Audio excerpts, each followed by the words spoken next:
Pick it up. It was game time. Hello. We're back. We That's are in. Cool. It is a beautiful, freezing cold. What day is it? Colder. What day is it today? Wednesday? Tuesday. It's a Tuesday I don't even today. know. Crazy busy life. No, we are here with a special guest. Another long time coming episode. Yeah. Something we've been trying to get going for a while. And then all of a sudden he made his podcast debut. He made his podcast debut a while back. And you guys might know him from the infamous Room 1302 pod. He had a little section right in the middle, screaming at everyone. Ladies and gentlemen, Michael Nyarkoh. What's up? How y'all doing? Welcome. I got a text from a homie. He's like, you shout out all your white guy said this, by the way. Shout out to Denton. Niggas. You didn't say it though, but I was like, you caught that? I heard it honestly, and I was like, I can't listen to this right now. So Did you not listen to it? no, I heard the episode. I just skipped over my So part. you've never actually even listened to your part? Only like the first bit. I vaguely remember saying it. Well, I because didn't listen. did you not actually listen to it? Well, I listened to it when you first sent it to me. So that's kind of rude, Right, right? like not to, Yeah. So maybe no one's heard this. No, I'm just kidding. No, other people have. I know. Other people have because they've talked to me about it. But it's So- nice to have you. It's nice to have you here on a, a much different note, a much Yeah. calmer note. It's not 4 a.m. We have half a Cosmo in us, but Yeah, you guys are drinking Cosmos. I'm These playing Cosmos Sober are King tasty. tonight. So Shout out to you. that's me. Let's go. Let's do Let's it. begin. So let's talk about the Ace Hotel, because this is something that has now become, I don't want to say a part of the Cold Pod universe. yeah, it's kind but of our second home. kind of our second home becoming now. A second home. Did it take over Juice? Fuck juice. Just It kidding. holds a different place in our heart. No. I mean, we're part of the world, and Yeah. that's really amazing. I know, but it's Yeah. funny that it came about because it wasn't necessarily something that was planned at all when any of this started. Mhm. No. We just kind of started talking, and then we had our infamous party, and now we have more things in the works. Yeah. And it's like, so it only made sense to have you on, because I feel like, okay, so let's begin with this, because I've referred to your job title, and I know what it is because I pulled up some emails today to be like, oh, his title is community and marketing manager. Yeah. But I've just been calling you vibe curator. that's a more apt title. I think that's what it is. Would you not think that that's kind of what you're really doing? I mean, in essence, yes. In my heart and soul, yes. When people say it, it kind of makes me cringe.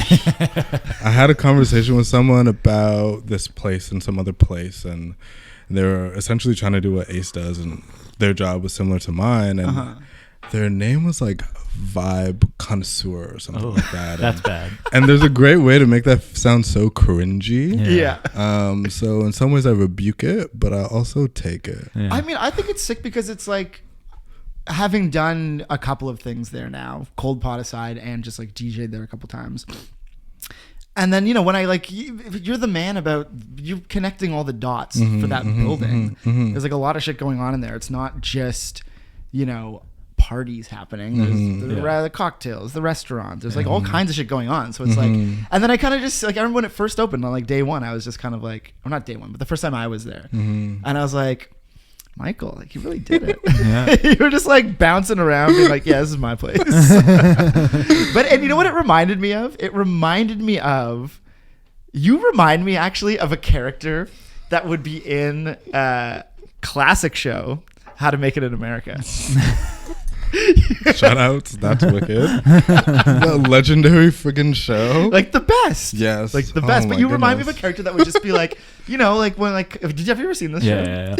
It's basically I don't want to say the male Sex in the City, but it's like It is. That's like It that's is. the It thing. is. It kind of It is, It is. No, it a is good very much comparison. that, just because it's just yeah. like it's just sort of like, I don't know, New York guys, trying to like there's the whole come up, and then there's also just the whole like, nightlife aspect of the show. Yeah. It's like instead of Cosmos, in which case you guys are drinking Cosmos right now, Hell yeah. they're man. drinking like, I don't know, whiskeys or some shit. But Mm-hmm. I don't know. When I saw you there in that No, the first moment- monster drink. Oh yeah, Rasta Monster. Don't think I don't know about Rasta Monster.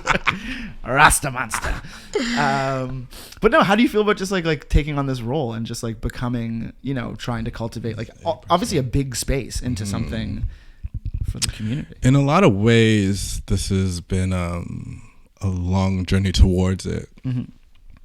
I have been doing this sort of work for like 7-8 years. Previously, just with like my homies, like I think it was I did. So I mean, like I think like a lot of kids that were informed by Pharrell, Ye, Lupe Fiasco, Hype Beast. Mm-hmm. We had dreams of being supreme and making clothes, and I did that for a while in high school. Folks were into it, and then I was like, "Yo, fuck streetwear. Let me like make cut and sew vintage." And then, I was thinking about that, and at the same time, What was your like, brand called? in high school? Yeah. It was called Abstract Intentions. Hell yeah. I was obsessed with like Tribe and Q-Tip and Yeah. Tokyo Police Club. Okay. Just a random third one thrown in there. Sick. And I Toronto's own. I know. Wow, what's special. I was always like the only black kid at that show. Well, we can talk about that a little later on Yeah. because we used to see each other at some shows. And that's, But yeah, I was doing that, and then when I graduated high school, I went to George Brown for fashion business, and I wanted to own a store like Nomad, and I was thinking a lot about community through clothing, like sort of barbershop energy. Yeah. How do you like congregate people to a space and like just talk shit and learn? And somehow this like clothing thing turned into like thinking about building worlds with the clothing. So I was referencing like Dover Shoe Market and like Comme des Garçons, like first department store where everything was like made with shopping carts as installations. Yes. And like, yeah, how do you take that retail experience and make it like truly an experience? Mm-hmm. And me and my friends, we had this like event group called Mother Made, and the hope was to make these homes. And so our first pop-up was called Home, and it was I think like three designers. We did a magazine, some t-shirts, some merch and everything, and that was me really like trying to build. When was spaces. this? This was 2014, 2015. Okay. And yeah, we did that, and concurrently I was like thinking about magazines, but yeah, ultimately like the baseline was, how do you make a thing with people that you believe in? Mm-hmm. Mainly these people that I believed in were artists. So we did the clothing thing. We did this. I don't know if y'all remember God Bless Toronto by Kid Studio. No. yeah. Yeah. Wait, that was like it was like a mixtape. Yeah. Yeah. When like Toronto was moody and like, Oh yeah. Oh yeah. Oh yeah. yeah, all of those folks were in it. And we were I really forgot about that. Wow. Yeah, we were really inspired by that, and so it was thinking about fashion and like our musician friends that didn't exist in that world. Yeah. What's that thing that we could do? And so we did this little thing called Breakfast Sounds, and I was doing events like every 6 months or so, and it was like that was the sort of world that I wanted to get into. And then I got sidetracked trying to make a magazine for 6 years and trying to get into like branding and strategy. And during the pandemic, so it's a long-winded story, but during the pandemic, back was against the wall. I was like, what am I going to do with my life? And there was like financial responsibilities that were sort of looming over me, and I was like, what do I want? Yeah. What do I want from this little life of mine? And I thought about like this cultural programming bit, and I didn't know where to go, but I knew that's what I wanted. And so finally during the pandemic, I spent a lot of time just like building myself, dream mapping, and 2 years and a lot of Zoom conversations brought me to Ace, almost like per chance. Because prior to that, it was the Drake, Gladstone, Artscape. Did you work at any of those? Or did do you literally just like just skip them and go to the next level? Steps. No offense to the Drake and stuff, but I mean, many people have had those jobs. I have this like weird need to like shout out every time. I don't know. There's like a lot of rap, a lot of like basement talk. I'm like, yo, shout out to Jeff. Meanwhile, you have me being like, shout out and Jeff. every motherfucker's worked at the Drake. It's like, we're happy to announce the new curator of the Drake for another year. I swear I see it, and like I love it. Yeah, it's a tight turnaround. It's one of those things where I'm always like, why haven't they asked me? I don't even know if I think. Josh, the vibe curator of Drake Hotel. Can you imagine? If we just we'd be competitors. Yeah. No, friends. If I was Friendly booking the Drake, all the cold pod content would have to be in that. Screen everything would be moved down there. No, I'm kidding. I accept this challenge. But so yeah, you skip the whole Drake thing. Yeah. Sorry, let me rephrase that. You skipped the institutions that have already existed in the city that have become somewhat a rite of passage for people to get into this like type of work and ended up at the Ace. Yeah. But how did that happen? Because like the Ace is not even a year old yet. No, so I was actually in talks with a couple of those spots, like in talks with Soho, in talks with Artscape. They didn't get me. They didn't choose me. Your loss. And so prior to that, during the pandemic, I was working with a producer and just like production coordination and PAing on sets. And one of the last jobs I did for him was to find pretty much clients for the new year. And so I scoured the internet for days.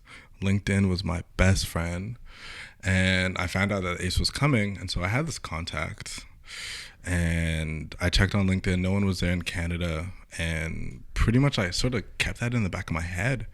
And one day, after like being bummy for a couple of weeks, I was like, I should just like try again. And so I reached out to someone. I Googled LinkedIn rather, and found someone was there in Toronto. And I reached out on LinkedIn. I was like, yo, I don't know where y'all are at, but this is what I do. This is my portfolio. I'd love to just chat.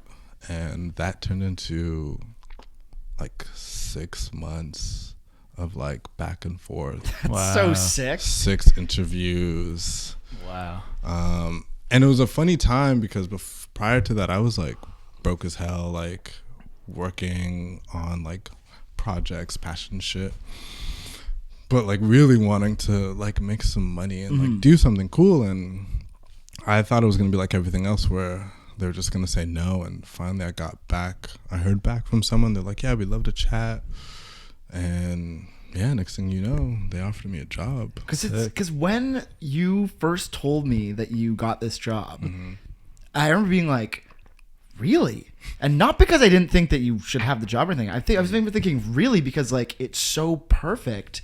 But oftentimes places like that end up just taking some random guy who's like, being like, I'm the guy who books, and it's just like this place sucks. And it's like it was one of the few times when I was like, oh, like somebody did their job this time and hired the right person to do something. I was like, yes. And it was like, and like clearly, like as shit just keeps happening and more things are happening, it's like you can see it, It's crazy that we have this spot, especially like being the young kids that we are in the city, like to be able to actually just make shit happen at this bougie hotel. Like, it's kind of insane. You're lucky because you're the young one. Yeah, true. We're a bit older. But it's, our crowds are all like, of a diverse age. But this is the thing, is that also just never gets old. Like no matter what, that never gets old, where it's like, to have a space, and obviously we come from, we've built up our own things, obviously. So it's not like you're just like, not that you're not taking risks on the youth and whatever, but it's like, we have a bit of an easier time because we have, we've done things. We have a whatever that we're building. But like, that never gets old. Yeah. When, for example, and we'll talk about this later towards the end, we announce the next thing we're doing with you. But it's the kind of thing where, we were hit up, some friends of ours hit us up and we're like, hey, we want to do this thing with you. Are you guys down to do it with us? And we're like, yeah, let's do it. Trying to figure out a place, and I was like, well, we should maybe just like hit up the Ace. Like, we've had a great time doing parties with them before. This could actually work. And then, you know, I pick up the phone, I call you. I'm like, what do you think of this? You're like, okay, Let's do let it. me get back to you. And then earlier today, we go check out the space, and it's just like, yeah, we're good to go. And it's like, when you use the word turnaround, Austin, I think that was like what's so, and maybe that's just you, Michael, I don't know. Or that's just the way the ace moves or whatever. But like, I think it's cool that like, we've literally been able to just be like, seeing an idea become something so quickly is like pretty sick. And in such a legitimate space. Yeah. Like, you know, Yeah. like this Yeah. space could so easily be like reserved for like only the elites of like the super rich, like 55-year-old white guys, you know, like that could be what that space is. But we are still elites. I'm just kidding. I'm kidding. Blue check gang. My old blue check. It is true, and I think the beautiful thing about Ace is that in a lot of ways it's built into its business to make space and like to work with creative people. You know, it's like when you go on the website and you go to events, it's Dev Hines when he used to wear a leather jacket. You know, it's like, I know that's a testament to this sort of youthful energy and this like this buddying with the creative class. Right. You know, I remember when I was doing my interview with like the big like creative team in New York. I was like, what do y'all want? Like, what are the goals? Like, what is success? And they're like, we just want to be popping. I'm like, I don't even know how to quantify that. But bet, let's go. Yeah, it's popping. It is popping. Yeah. It is popping. And it's like, I don't know, not to just like stick on this for too long, but like, it is interesting that it's something that I think, you know, over time will become more of a place to hang out because there's just different things to do. Like I said, with the thing that we're working on, it's like it's different from what we did last time, and it's cool to know that there's like art events, there's like just different shit happening that's not just like party. Because I think parties are obviously important, but they're not the be all end all, and I think it's important to have that balance. Totally. Sure. Because like nightlife, and you were kind of also sort of like a fixture in nightlife. Straight up, like I've known you for I couldn't tell you the first time. True nightlife pioneer in this room. But I couldn't tell you the first time I met you because I just like, you know, when you've just known someone for just like being around. You know what I mean? It's like that kind of thing. And I would. But how do you feel like now that this is here? Like, what do you think is missing in the city now? I think a lot about. One, I'm tired of panel discussions. Nice. I just think that it's like a sort of tired format. And Question though, you ever been on a panel? I've been on a panel. It's so fun. I mean, of course, yeah, I love talking. It's like, because I will say, I mean, I've been invited to countless panel discussions, and I don't think I've ever actually gone to one. But when I was on the other side and I was on that damn panel, I was just yapping. It was so much fun. That's Boy the loves thing. his chats. I do. So the only logical next step is a podcast. No, but that's the thing. It's like, yeah, on the other side, I think for the people on the panel, there's, I mean, similar to this, like there's an opportunity to have like really poignant, like exciting banter, and that's sick, and like an opportunity to like share your story. That's so cool. Yeah. And I know that the folks listening in and engaging with it are taking something away, but I just feel like there's an opportunity to, I like using like the word shake. Like, how do we rethink what a panel discussion looks like? How do we rethink like even what a wellness program looks like? How do we think about, these sort of modes and codes of engaging with cultural things? Yeah. How can we progress them? Well, I think that the panel has always, to me at least, felt, I don't want to say uncool, but do you know what I mean? Simply put, just uncool. Like, and oftentimes they would always, you would tack on like a panel to a larger event. And let's say the larger event actually is something cool. The panel's always at like 6 o'clock. Yeah, it's like 6 to true. 8 panel. And then the party starts. And it's like, because clearly the panel is the afterthought. It is, It's there, but it's also just like no one really wants to go to a panel, you know? Or do you? I don't know. I mean, I certainly think don't. I think there's like a bunch of things to that. Like, I could get being like a person that's entering this industry, enter whatever industry, and they're like, oh, my hero's talking, so this is gonna be so cool to get. But at the same time, you could go on YouTube, not leave your house, save Uber money, and just get that same information. Yeah, true. So yeah, I've never been to a panel in my life. I don't think you're about to start now. No, but I should. I feel like I should, maybe.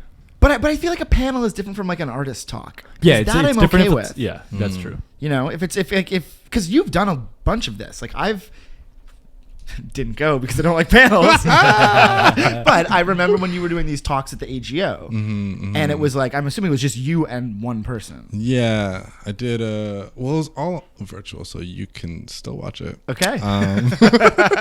Okay, maybe I will. But yeah, I did one where I interviewed Moya, and then prior to that, we had a conversation around with the magazine that I still kind of do, called Tone Study. And it was sort of a presentation conversation about the publication, sort of what we were thinking about and process and all of that. And yeah, I think the artist talk, like similar to that idea I was telling y'all about before, come out. Ayo, I'm doing that. February 22, Ace Hotel. People gotta know somehow. I know you got to. Check out the Instagram. You know what? I'll come. How about that? I'll come. I think it'd be cute. It's gonna be tight. I will come. My first but no panel. pressure. But it's more. It does lean more to like an artist conversation where it doesn't follow this like super formulaic format. And really, like, I would love the conversations to not even be about film. Sorry, context. We're doing a screening program with Inside Out called Shorts and Conversation, and that's where we invite an organization to curate 3 shorts, and then we invite the filmmakers to then talk. Cool. And so I think what would be tight is, let's talk about this film, let's talk about struggles, but talk to me about, like, I don't know, what kind of orange juice you like. Hell yeah. You know, and I mean, that's a big inception for Cold Pod too. You know? Just like pulp or no pulp. You know? Yeah. So pulp or no pulp? I am sans pulp. I'm a pulp guy. I was a pulp guy, and now I'm a no pulp guy. Whoa. Switched. Damn. I don't want that in my teeth. No, but it's sick to get to, like, it's a reminder that the artists are more than artists, you know, and like that's something that most of these cultural podcasts, interviews, panels all neglect, and that's, you know, it sucks. Well, it just gets boring. Yeah. What gets boring is the fact that oftentimes, you know, there's no reason to tune into an interview when it falls into any sort of promo schedule or thing. It's the same answers. It's like, Exactly. musician, like, what were the inspirations for the album? Where was it recorded? Da, da, da, da. It's like if you read one of those or listen to one of those, you do not need to listen to any more. Yeah, when you, after like an artist puts out a new album, you read 6 different interviews, and they've all asked them the same fucking questions. Yeah, It's like, and then it's also a weird feeling when you're doing that, and then you start to feel like you know the artist because you know the answer. yeah. It's like, so where was it? Like, oh yeah, it was done in Iowa. Like, duh. No, but that's cool that you're doing that because, like I said, I like the idea of the one-on-one conversation, and I think that is where I would actually sit down and watch someone speak, as if it's one-on-one. I don't know why, as soon as it becomes a panel, I get a negative connotation. Something about it just seems so authoritative. And it's also, there's not enough space. There's not really enough time for each person to really get into it. And like, if you really only care about one person, then you kind of are automatically tuning out by the time the next person comes on, you know? And then it's just like, it's time wasted. Yeah. So let's talk about Tone Study. Let's talk about it. So there's only one issue, right? Yeah, the issue is here somewhere. Yeah. I don't know where. Shout out to Lauren Fro. But it's here. Because it's and the funny thing is I actually don't know where it is because I was trying to find it today. I was like, as I flipped through it when we got it, it was during COVID, right? It was like 2020. Yeah. It was amazing, but I was like, I want to take a look at this again. Couldn't find it before now, so unfortunately, it's not in front of me. Oh, good. But tell me about that because we were talking a little bit about this before, but I know we both have, and you as well, Austin, but we all seem to love print media. Yeah. And I think it's such, I don't think it's such, I know it's such a dying breed. It's like everything is digital now. Everything is like nothing physical exists. And I feel like we are still maybe one of the last generations of people to grow up caring about physical things, owning an actual object as opposed to this sort of digitized nonsense. And like, you know, as I've said a million times, look in this room that we're in right now, it's literally littered with books and records and magazines and things that we all love. And like, it's always nice to meet someone that cares about that. And like, so what's the sort of inspiration behind creating something physical and not just going the boring digital route? Because anyone could just start a webzine. For me, it's a really fun story. When I was younger, like, I don't know, like 14, 15, I was thinking a lot about cultural, like, artifacts. And so if I was going to get into this sort of world of, like, streetwear, whatever, fashion, I needed to get the CDs, and I needed to get the magazines, and I needed to, like, check out these spots. And, like, it was, like, in order to be part of a scene or to be part of a subgenre or culture, like, you needed to get all the bits. And so it started with fashion magazines, like boring ones like GQ and Details, and then on my way somewhere in Scarborough Town Center, I stumbled upon Arena Homme, and I had like $40, and this magazine was $20, and I was like, fuck it, let's just do it. And that rocked my world. It was I think like 07, and it was like Jurgen cover, with like these like very popular like male models from the time, art directed by Paris, who did My Beautiful Doctors of Fantasy. And yeah, it was like, whoa, this is like what a publication is. This is wild. And so it started with that, and then I got into Bad Day. And Bad Day just like fucked it up. Shout out to Eva. Yeah, true. Bad Day really truly took me somewhere else, and it was that, and some of my friends were like getting into Fantastic Man, and we were just like buying whatever we could find. And I didn't know all the spots, but sometimes the spots in Scarborough or like Chapters would have these things. And see, not to cut you off, but that's an interesting thing you just mentioned. There was the certain Chapters used to have good magazines, and I remember around probably the same time myself getting into basically the exact same thing you're saying, but through my own avenues, was the odd chance where I don't know who was like the random buyer at the fucking Chapters at Richmond and John. You remember that one? Bro. Which was, first of all, we need to shout out that Chapters because it was the best Chapters ever. It's where it's literally where the theater is now, the Scotiabank. Michael's. Where the Michael's is, yeah. But it has that giant window. It had the bench along the window, seats, chairs. I spent so much of my like high school years going downtown, getting not even having enough money to buy the magazines. First of all, maybe to buy one, but like I'd grab a stack of anything, any fashion magazines, music magazines, anything, just shit that had interesting shit on the cover. Grab a fucking stack. Sit down in front of that window and just read all day. That's literally the same thing. Yeah, like I would. It was a sort of funny point where I like really liked fashion publications, but I was also really into poetry. I loved like Allen Ginsberg and like pretended I liked E. Cummings and understood any of that shit. But I would go to that same one and just bool and just read everything and study it. I love the idea of us like being there and not knowing each other. That's so sick. I can picture a shot from outside of the window with you two like backs to each other reading the same magazine.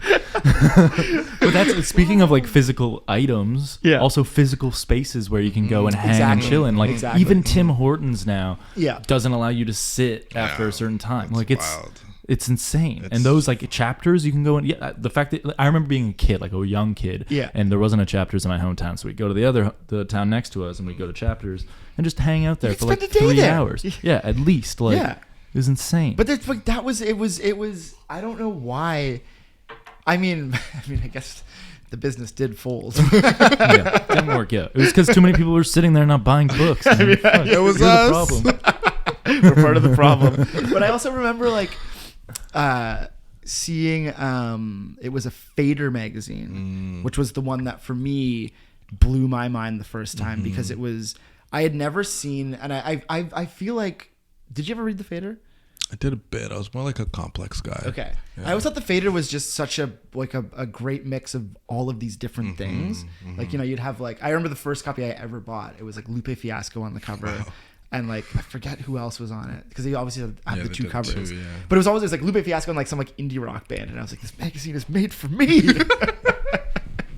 But like, and then it would also just have different shit. And it like really just sort of exposed me to all of these like different things. And yeah, I don't know. Man.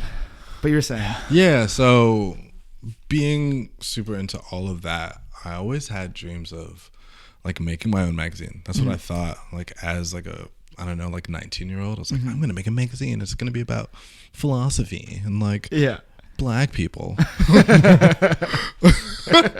And so that was the dream. And then I made this little zine.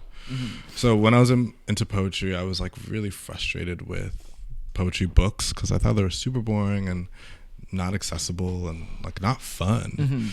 And so I took that like bad day DNA and I hopped on Keynote. Yeah.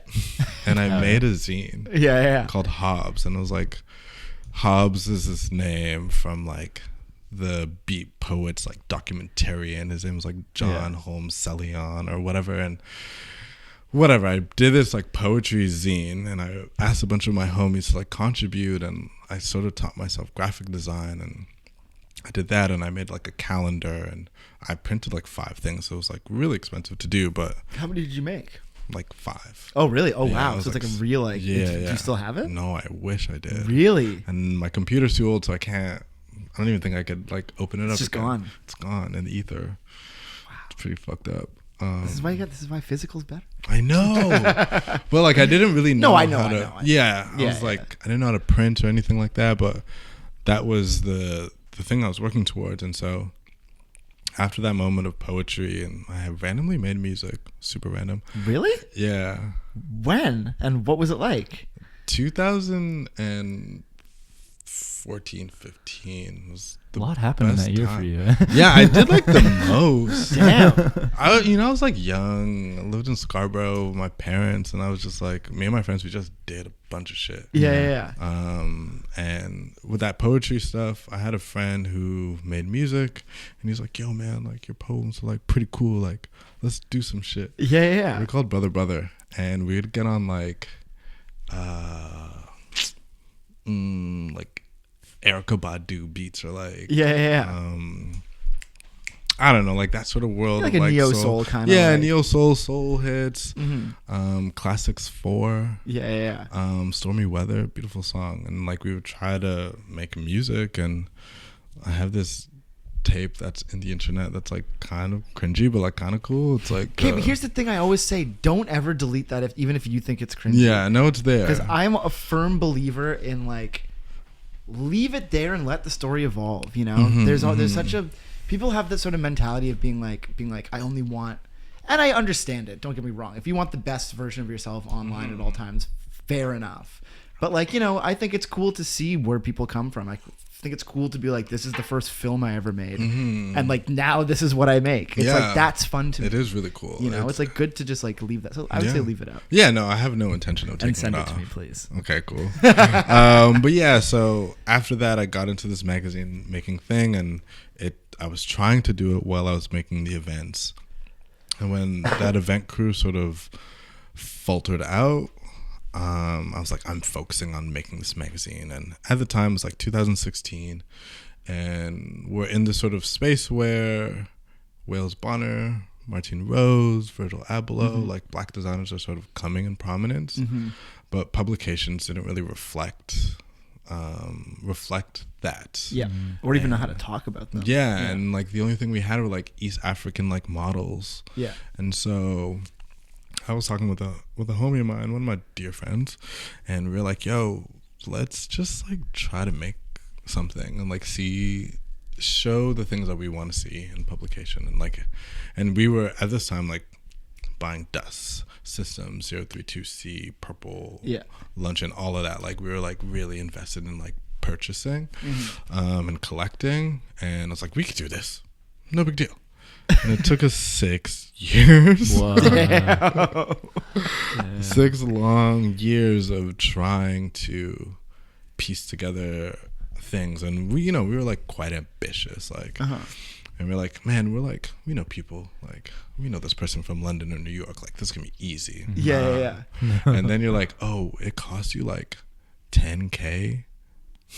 Damn. And so it was. Yeah, how much does it cost to make a magazine? Like, how much would you? I think I asked because I have no idea. Well, it depends. Like Tone City's, it's like, I don't know, like maybe 102 pages. Yeah, and how much? But how does it like? So I mean, well, first, it's like talents costs. Getting the photographer, whatever Ubers you got to take, paying models. Whatever like clothes you can get your hands on, getting a writer, getting an editor, paying for transcription, graphic design, like all of those things. Yeah, that's just like the inside, and then like to print, unless you're doing like 10K in like copies, I mean it's costing you like, I don't know, like $18-$20. It costs us something like that. $18-$20 to do one book. And we did like, I don't know, maybe like 300 or something like that. And we had to go through a series of funding essentially. So I don't know, maybe we all started off with like $200. And then we got to a place and we firmly believed that we could write a grant and like find some rich black people to bring our dreams to life. And no one wanted to. Oh no.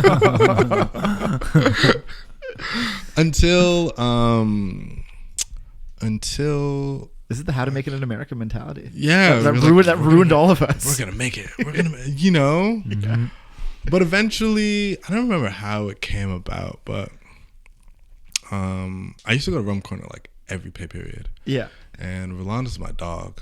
And shortly between the time I officially met Jamal, and somehow I don't remember how this conversation happened, but he was like, "Yo, I can like try and do you a solid. Like, you can like take over the bar or do like a little party. Bring your people over and like."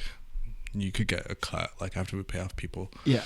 And so we did that, and we had this like cute thing at Rhum Corner. I think it was like 2018. Yeah. And that was like a big help with like bringing it all to life, or at least paying for a good chunk of things. Right. And then the rest was like out of pocket. Damn. Wow. Shout out Roland for that. Shout out to Roland for real. Damn. Again, another cold pod universe. Cold pod universe brings everyone's together. Where do you fucking go? Damn. Yeah, that was wicked. Sick. Yeah, but we also didn't finish it until like 2 years after the fact. Yeah, it was like trying to get content from this person or like this interview that we did with this one artist. We're like, yo, you ready to go? Like a year later, he's like, bro, I'm not even like, I can't even stand by these words. I'm like at a totally different place. And I'm like trying to figure out how to redo that, and getting a graphic designer who was like a good homie that was okay with doing it on the low, but obviously with that it's taking a lot more time because it's not priority and he has a job. And so all these things took us, oh wow, really, really a journey. And like, getting fucked over by people and shit. But I mean, it came, and when it came, the joy was out of control. I was like, bro, I felt like, so I do it with 2 other guys who are like 2 of the smartest people I know, Nana and Chuma, very, very special. And it felt like Full House, like we felt like 3 dads, and we had this like kid that we've been like nursing for 6 years. Like, wow, you're here. We did it. It's crazy to work on something for 6 years, because like this is something that I just don't know if I could ever work on something for that long. You know what I mean? Yeah. Which is why I have like the utmost respect for like people that can commit to something, to creating something. But was it you forgot about it for a year and then all of a sudden, oh right, this thing, and then you gained that excitement back? Or was it like every day, like putting a little bit of work, or like at least every week? I kind of have a really obsessive thing, especially with these like projects. So I mean, I could fairly say I took that much time thinking about it constantly. Yeah.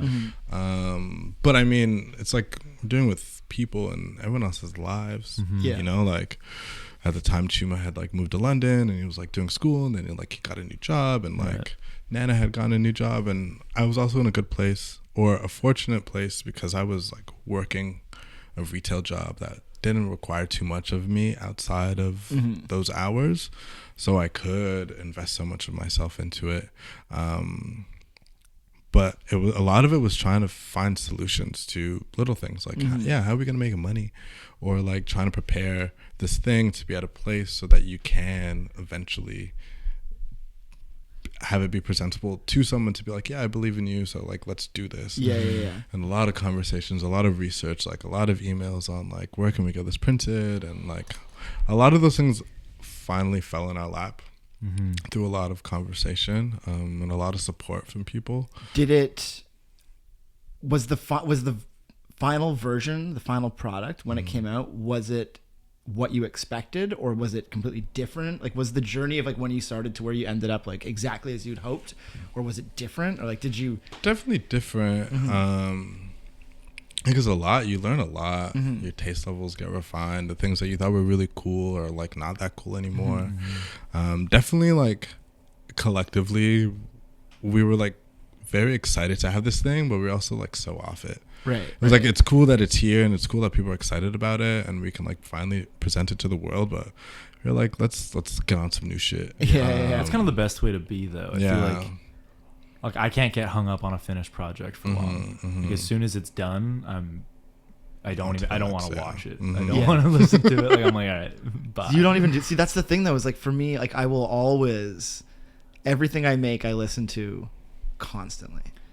But like after you've released it, like, is it like after? Dude, I like listened months? to fucking Silver by my own band on my walk down to fucking Soup today. That's I was like, this song is sick. Because I think you should believe in your own shit. I think you should. I think everything you make, you should love it. You know? So it's like there's no shame in like being like, I flipped through my magazine. But has it every not day. become like a word that you've looked at for too long?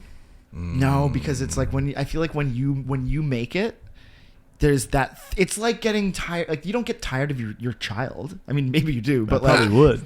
You know what I mean? Though it's like I definitely would. Are you kidding me? but like every, it's like that's my baby. It's like I listen to it and it's like I notice something new about it every day, right? Yeah. Or I think about what it was like to actually make it, or I think about that moment when I like figured out how to change that. It's like there's always these things that I feel like actually, you know what? With my music, I can actually re-listen a lot. Okay. That is like a medium that you can continuously go into. I also do. I think for me, I get pretty hard on myself, and I'm like, I ain't shit, and so it's good to sort of call back those moments and be like,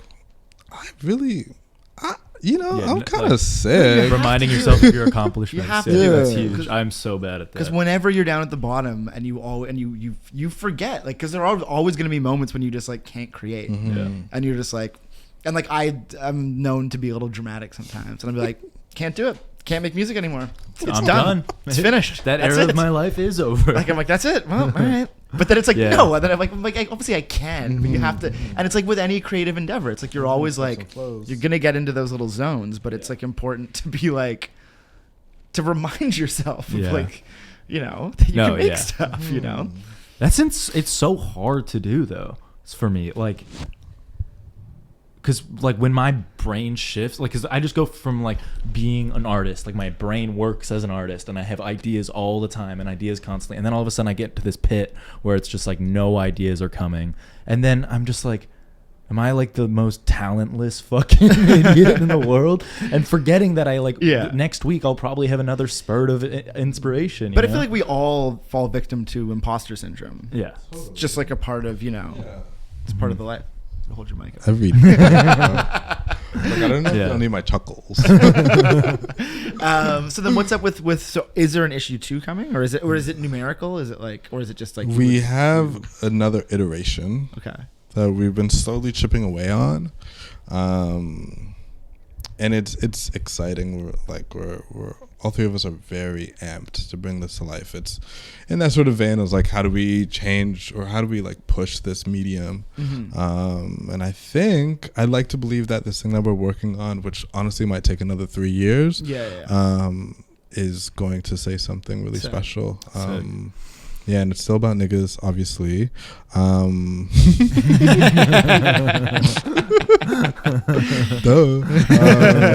And yeah, we're hoping to just tap like a bunch of smart, exciting people to help shape this new world and like bring it outside of itself and outside of ourselves. And I think there's something fun about actually taking, you know, when you take this amount of time to jump between projects, you know, the collaborators, some will obviously be the same, but it's long enough that from when you guys started that you could be like, this could be like literally almost 10 years. It's like the landscape has shifted, people have shifted, trends have come and gone. You know what I mean? It's like you kind of have no idea where anything is gonna like, where it could even go. Exactly. It's like, you know, we're D'Angelo's working towards voodoo and, you know, Black Messiah.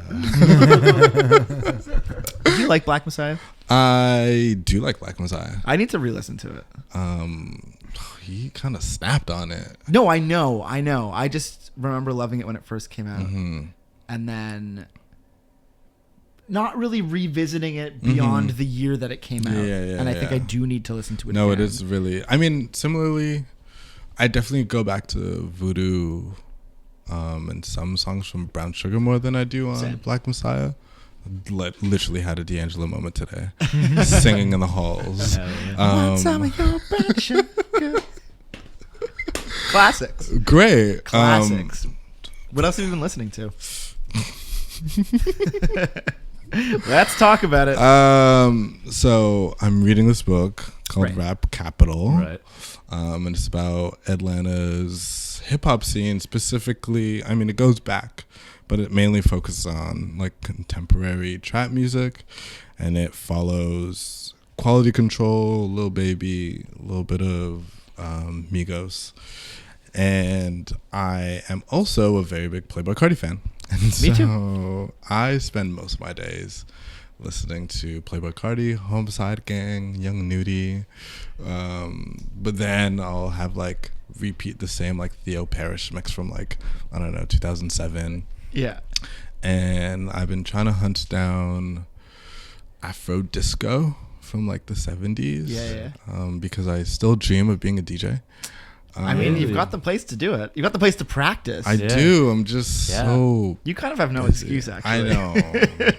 I don't have a USB. There's literally CDJ 3000s, just 2 pairs of them just At sitting your there.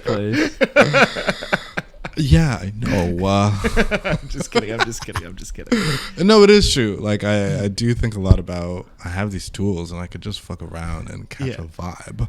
But yeah, those are the things that have been like engrossing me, and of course the voodoo moment that I had today. But yeah, I'm working on this thing for the next New Hope is what this program is called, and it's like my sort of opportunity to book talent in the rooftop, and it happens every once a month. And so last week, like last Sunday, we had Nino and Tish. Next month we have this quartet, this jazz quartet. Oh, crazy. Sick. And they're reimagining black music. And so I did this other project called NCO, which you can't really find on the internet, but NCO it's funny, it's kind of like the opposite of no, it's just like another sort of extension of the tone study thing that I'm trying to do, where it's like I'm interested in like these black printed products, and so I made this digital web shop meets Tumblr. Okay. And I had a bunch of like old books, and I was thinking about outside of the canon and like John Coltrane and how John Coltrane connects with Playboi Carti on this sort of meditative sonic journey. Honestly, I can see that. Yeah. As a fan of both of those people. Yeah, it's like the Love Supreme and Dial It are kind of the same. Right. I wouldn't go that far. I love both of them. But I mean, maybe. I mean, in the hood when niggas don't bother me, 35 on my cardigan. You say that 5 times. That's like literally a chant. You know, and then we're thinking about like Alice Coltrane and their spiritual journey. Like there's a correlation here. No, it's. I'm actually with you. I'm with you in theory. I Sonics. It's connected to you, and that's all that matters. You know, I try to package it as a thing. And so, anyways, I had this project going, and right before I started working at Ace, I was like, let me just like get these events off my chest. And so I did this music thing called Half and Half, and I invited this quartet.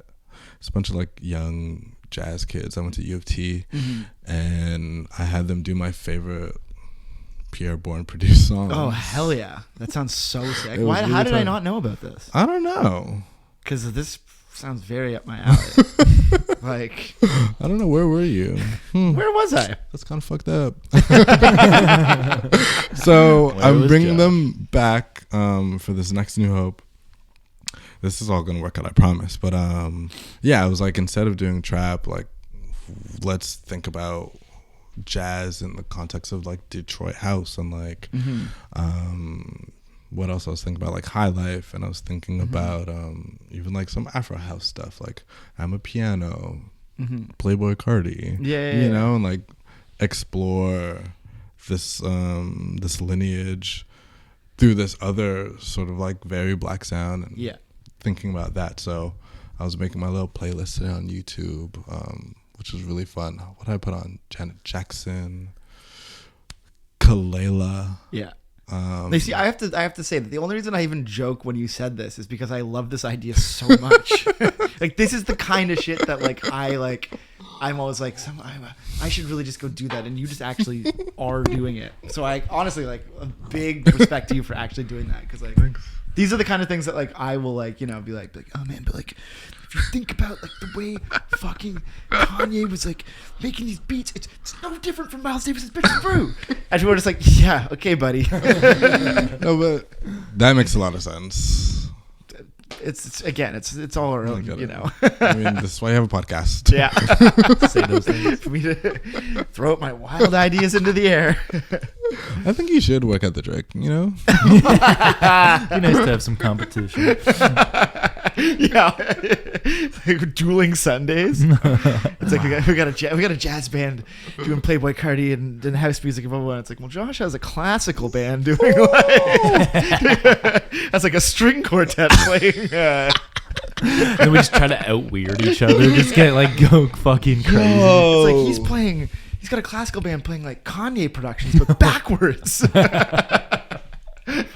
I would not go to mine to go to that.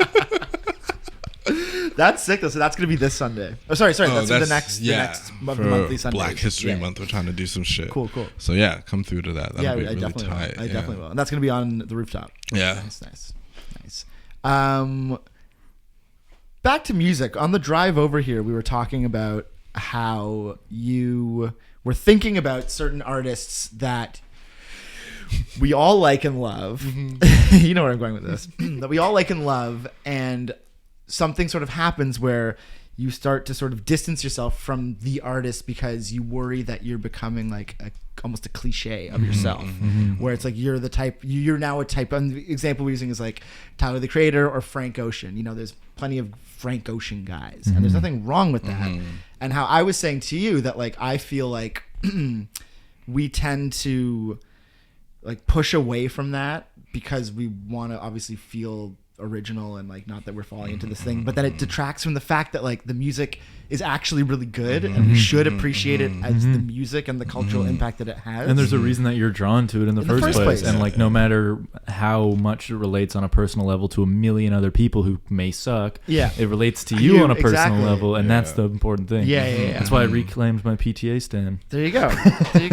That's okay, and it's okay. Never left. But that's my point. It's like it's okay to like, you know, and you were talking about Tame Impala. You're like, oh, I feel embarrassed to say that I like Tame Impala. Sorry. Outing you on the pod. You know what? I'll take it. But the songs are good. They're just good songs. I felt like I was going backwards. What? It feels. So you feel like a brand new person? Yeah, something like that, I think. But I just feel like it's a fun thing to talk about because what I wanted to talk with you about in the car, but I wanted to save it. So I'm having this moment with an artist right now that I loved, and now I'm not going to go and say that I hate them. I was going to say that I hate them, but I won't say I hate them. They've been annoying me, and I don't like the music anymore. Is this the person that we know personally? No, I mean, I do kind of, but no, but it's not like it's not a friend. No, it's Yves Tumor. Now, how do you feel about Yves Tumor?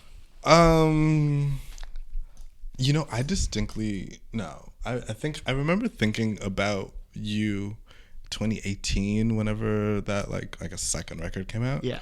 That Rosalia, that was a beautiful, wow, what a great year of music. But thinking about like you, I think being really hyped on the Rosalia, and I was thinking a lot about like, wow, this moment in time, and like Josh is so cool. But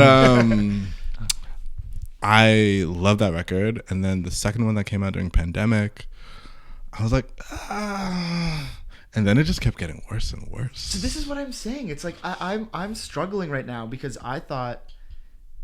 Do you listen to Yves Tumor? Yeah, I've listened to some. I've never, Safe in the never Hands been a of Love stan. is an unbelievably amazing album. It's like so good, and all their stuff before was also amazing and weird and just exciting.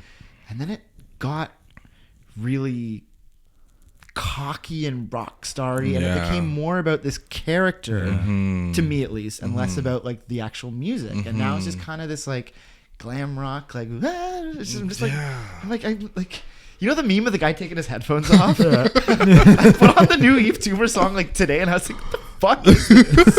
I was like, this is so bad. And I don't know why I'm bringing this up, but it was just like I feel like because we've talked about this before, I feel like when that moment happened in 2018, we were kind of on the same wavelength musically. Yeah. And it's funny to see.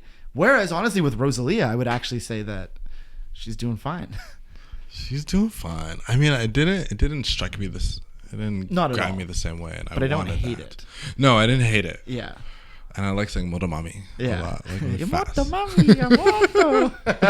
But yeah, it's kind of saddening to have this thing that was like so engulfing in your life, and like everywhere I went, I was playing that shit at Gravity Pub like loud, and like just having the most fun and trying to have fun with this new record. And I sometimes liked when they were getting sort of like rock starry, and then it just became like bad like rock pop songs. Yeah. It's like you used to be like really on a tip. But you know those. To me, it's honestly the kind of thing where if you gave me headphones and were like, listen to this song, I'd be like, ugh. And I feel like most people probably would, but because the aesthetic is so strong, you know what I mean? It's like if you take away the aesthetic, are these songs actually that good? I don't think so. It sounds like Homer. What you say? No. Sounds like what? Never mind. I don't know if I'll say that. I think I heard what you said, but okay, I'll say it. I don't know. So we were also talking about Homer, Frank Ocean's jewelry line, and you know what? Just gonna say it? Bruh, it's not really it.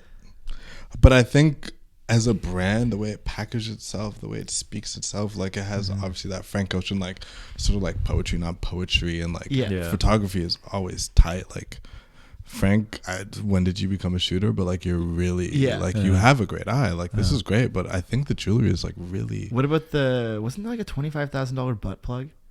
He has a butt plug? No, cock ring. Cock ring. $25,000 butt plug.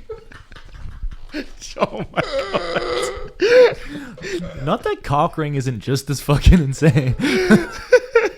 But I mean, I think I don't know.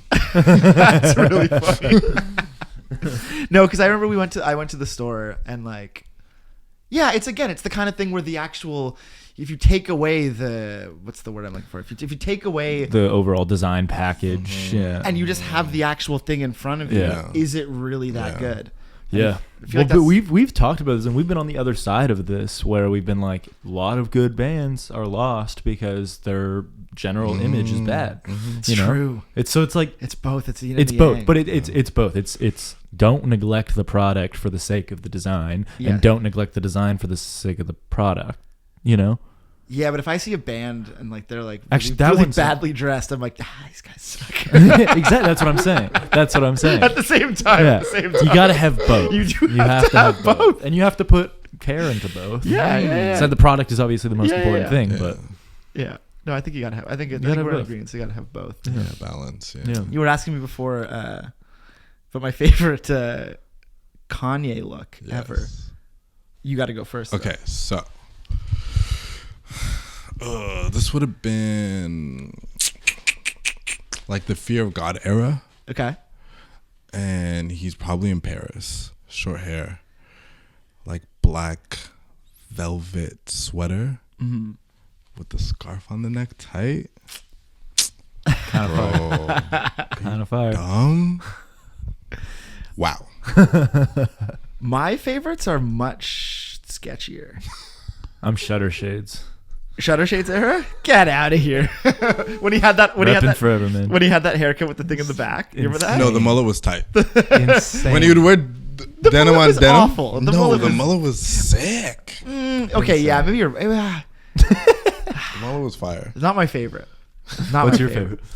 Honestly, my favorite, weirdly enough, is like, I don't want to say recently, fairly recently, is in the sense of like Like a muscle tee.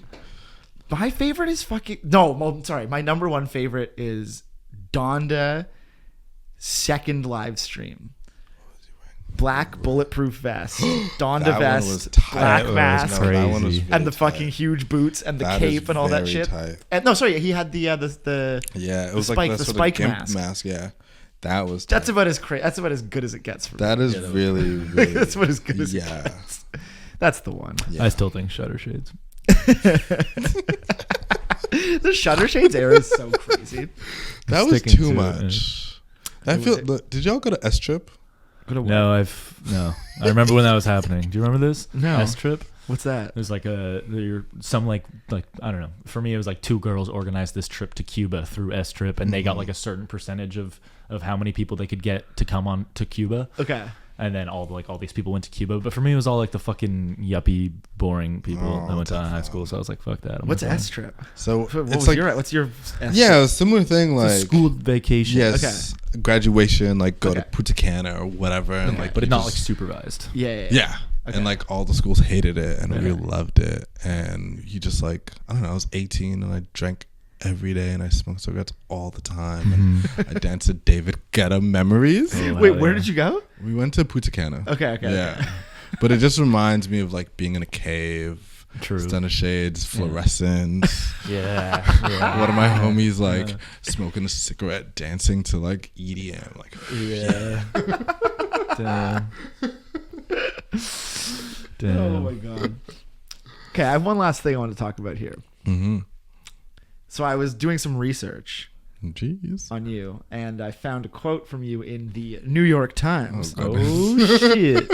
And so the paragraph says, with commercial rents soaring, condos sprouting everywhere, and space at a premium, nightlife has yet to catch up with food service. Mm-hmm. And your quote is, "We're getting a lot of restaurants, which is great. The challenge is finding a place to dance." Mm-hmm. So true. I don't even know what the question is for that. So true. What did my mom say when I told her I was on New York Times? She said, "Okay." No, I remember looking it up and being like, Michael, New York Times, like. I was like, it's got to be a different guy. And then I realized it was a Toronto article, and I was like, oh, okay. The New York Times writes articles about Toronto. Yeah, I guess they do like like nearby cities, like check out Interesting. the thing. Word. Yeah, Who knew? that was very random that I was on that. Damn. So do you still agree? Yes and no. I Mhm. mean, when I think about where I want to go to dance, somewhere I could just walk into, Yeah. I can't think of many options. No, there's not a lot. Bambi's, sometimes Juice, That's it. sometimes Little Jerry's. Oh, Little Jerry, yeah. And everything else is like a DJ's night at Yeah. Keelan St. Clair or like Yeah. Oh, yeah, like a East rave. Side, Yeah. you know, Yeah. and Yeah, And we the- talked a lot about the absence of mid-sized venues. Yeah. It's a real thing. yeah, and I think at that time, I mean, that wasn't that long ago, but being in the pandemic, again, people like thinking about what dance does for community and how it helps foster it and how it creates space for people to like be in and meet their people and like be free and all those things, and that being taken away and people doing what they can to make it stay afloat stuck with me when I was thinking about Ace.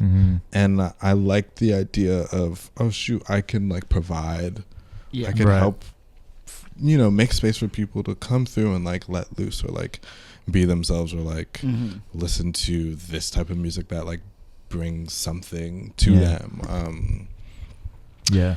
And I don't know, like I do find it challenging to just go out and dance. And I think with that, it's even with the spots that we do have, I feel like it's a bit limited in its offering, you know?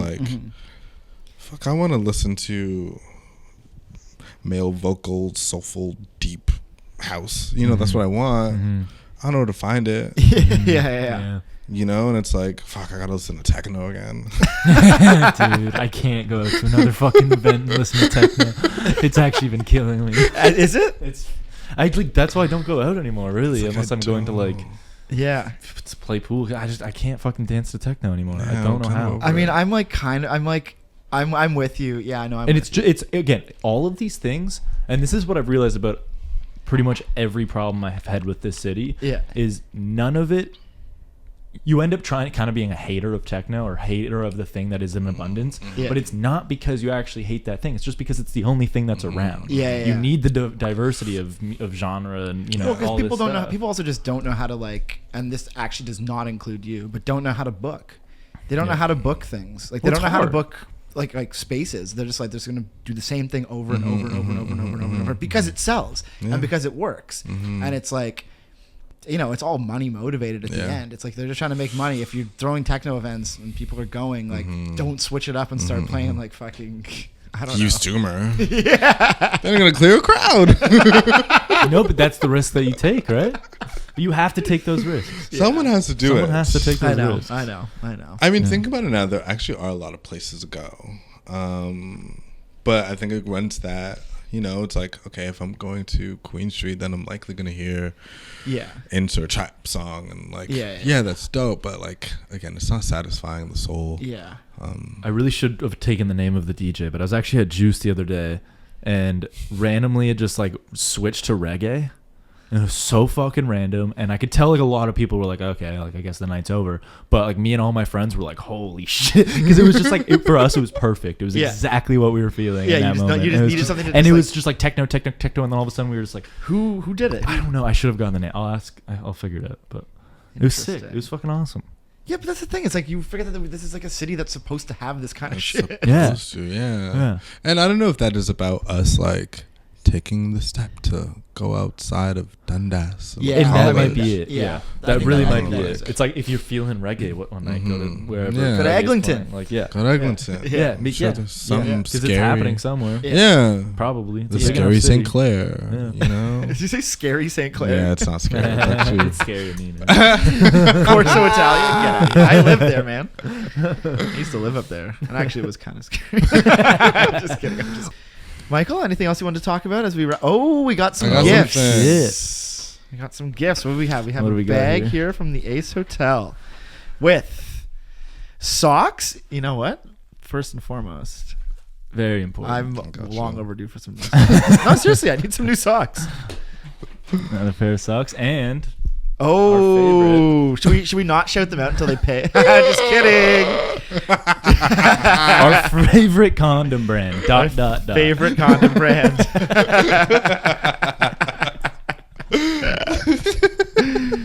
Oh, and what else we Damn, got? thank you, man. Oh, and okay, I was actually gonna ask for one of these again because I lost mine. got you covered. What is this? Look at the back. Now you can spend all your money at It's Ace a, Hotel, baby. It's a card that gets you 10% off food, drinks, retail, and rooms. Oh shit! That sounds like that's a fucking great tight, bro. Offer commercial. lasts as long as you live here. Whoa. How would you ever know if I moved? We'd know. These Yeah, are I guess you'd know. questions. We'd know. And we got a little snack here. What else we got? Last things here. What is this? Oh, this is not a snack. It is a snack. It's a snack. I don't know. It's from the Philippines. Oh, I've had these. These are actually fire. Yeah, they're hype. Yeah. Okay, dope. Dude, hell yeah. Damn, this Thanks, is good. Covered. Yeah, This has been a good little Motherfucking pod. goodie that was bag. fun. Hell I yeah, like- dude. I like this. This is gonna be a nice. This is a very nice. This is like an Eva style pod. Yeah. You know. Just chill. And you know what? You said Bad Days was a magazine that Shout started out it Bad all. Days. This pod reminds me a lot of the Eva one. This is Yeah. this is you listen to this shit in the morning, zone out. And right now we fade into a little bit of jazz. Slowly rises and rises and rises. Then boom, Playboi Carti. Hell yeah! Thanks, Michael. No, thank you. Shout out to y'all. Oh wait. Oh, fuck. Oh yeah, that thing. Wait. Oh yeah. We have to talk about one last thing Let's do it. happening at the Ace. Yes, we got a little thing going. We got to do a on. little promo quickly because we have an event that we've been teasing this whole time. It is, I guess you could say, our triumphant return to the Ace Hotel. Yep. This time in a different 1 month room. later. This time in a basement. Mm-hmm. This time The with lower level. the lower level. It's not a party, but we will be having a screening of Vampire's Kiss. Yep. The iconic On- Nick Cage meme movie. Yes, February 11th. Hosted by ourselves. Yep. Broy Deschanel and Lucent Films. Yeah. Jackie and Maya. Yeah. We got Michael here. The Yep. whole thing's happening. Whole What's thing's up? happening. $10. Come through, have a drink. We're gonna 7 have a little o'clock. hang. Have a little hang. After. Hang before. Little Catch a hang before, a little vibe. hang after, a little mixer. Mm-hmm. Got some fries. Have Get some fries. Coconut cream pie. Get Coconut some cream pie. pie. Have a little cocktail. Yeah. And then we go dancing after. We go dancing. We all hit the town together. Yes, we all hit the town It was together. into so much techno. And we And then we go, well, I'll be DJing. I'll try not to play. Anyways, now we've faded to the jazz music. Never too much. Never too much. Peace. Never too much. Never too much. I got some red shit. I got some bad shit. I got some red shit. I got some bad shit. Never too much. Never too much. Never too much.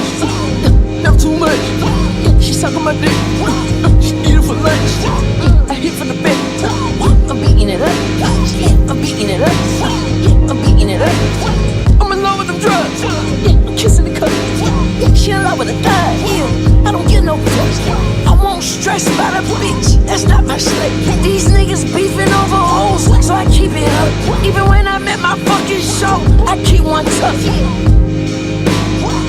Rasta me. Rasta me. Rasta me. Never too much, never too much, never too much, never too much, never too much, never too much, never too much, never too much, never too much, never too much, never too much, never too much, never too much, never too much, never too much, never too much. Rasta me. Rasta me. Rasta me.